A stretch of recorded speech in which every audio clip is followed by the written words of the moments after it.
Thank you. So I suppose taking on that understanding and learning from infrastructure, I'm also passionately interested in the built environment and how people live.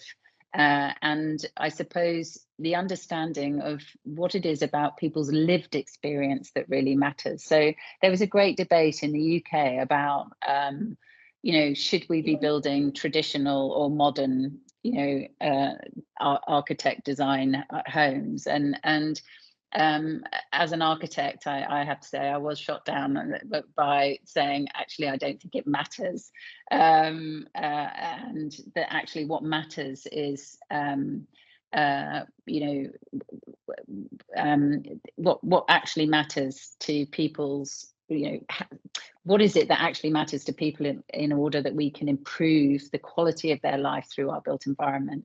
So during lockdown, I went around all the big developers and I said, give me some money. I think you have a responsibility to ask these questions and to ensure that we're designing and delivering our built environment and our homes in a way that is actually reflective of what people want and need, and also about how that improves their quality of life. And we produced a quality of life framework, which is on the next slide. And it's there is absolutely no surprises here. What is it that gives, makes people feel like they have a better quality of life? Well, it's the fact that they have a sense of control. And I think, that things aren't done to them. And I think that came out very well in both the earlier presentations. People need to feel that they have some say in what is happening to them.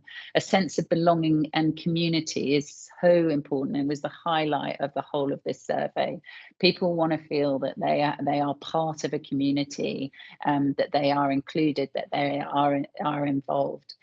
Freedom of movement, I think that plays very nicely to Zoe's one of her graphs, which said actually that how equity was all around connectivity. Well, this is absolutely true. We need to be able to be free to move around our conurbations in a way that is affordable and practicable. Nature, access to nature. Well, there's no surprise there, but it's incredibly important that we are designing and delivering places where we have access to nature, and that we're doing so, and we're building healthy homes, which is an obvious statement, but where the air is clean and we're building sustainably. And then finally, a sense of fun and wonder.